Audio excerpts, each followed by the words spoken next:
The Boise Train Depot is a beautiful landmark, but for those who visit late at night, it's something else entirely. I went there with a friend, hoping to take some cool photos of the old station. The place was empty. Just the occasional flickering street lamp casting long shadows. We were about to leave when we saw her. A woman in a flowing white dress stood near the tracks. At first I thought she was a bride.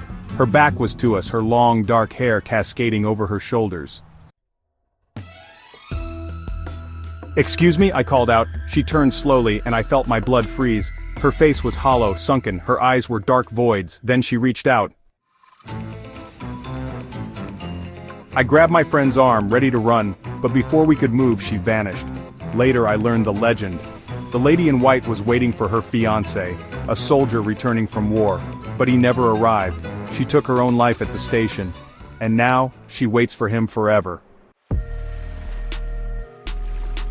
Priest Lake is known for its beauty, but some locals warn of a certain abandoned cabin deep in the woods. I didn't believe the stories until I saw it for myself.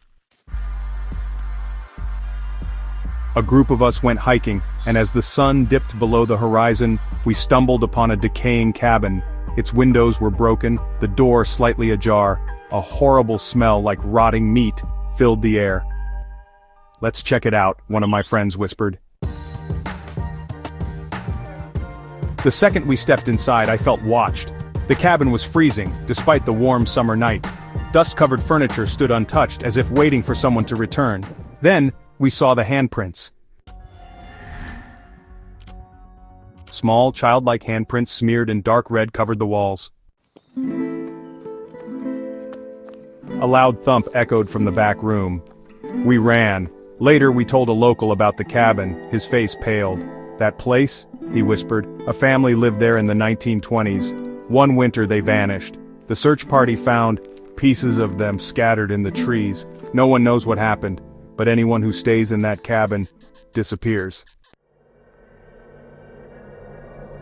Silver City is a ghost town frozen in time, but at night something rings the church bell.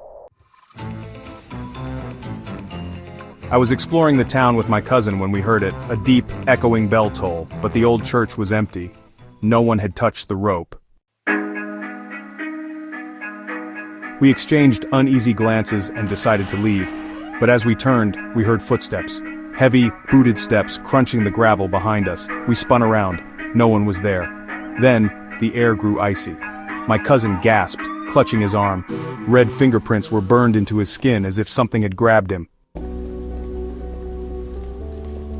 We ran to the car and didn't stop until we were miles away. Later, we learned the legend. A priest once lived in Silver City, ringing the bell every evening. When the town died, so did he. But some say his spirit still rings the bell, warning visitors to leave. Canyon Hill Cemetery is one of Idaho's most haunted places, but not all the spirits there are friendly. I visited with a few friends, intrigued by the stories of ghostly lights and whispers. The moment we stepped through the gates, I felt off, like something was pressing against my chest. We wandered among the graves, reading names long forgotten. That's when my friend froze. "Do you see that?" she whispered. I followed her gaze and my stomach dropped. A tall, shadowy figure stood near a tombstone, watching us. We turned to run, but suddenly he was in front of us. Closer, no face, no features, just darkness. A deep, rattling breath filled the air. We bolted. As we reached the car, I felt a heavy pressure on my shoulder.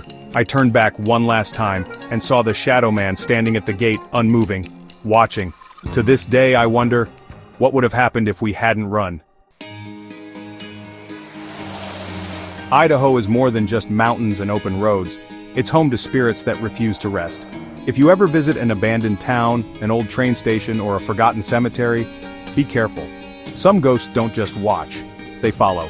If these stories sent chills down your spine, be sure to like, subscribe, and share for more terrifying tales. And tell me, have you ever seen a ghost? Drop your experience in the comments below. Until next time, don't look too closely at the shadows.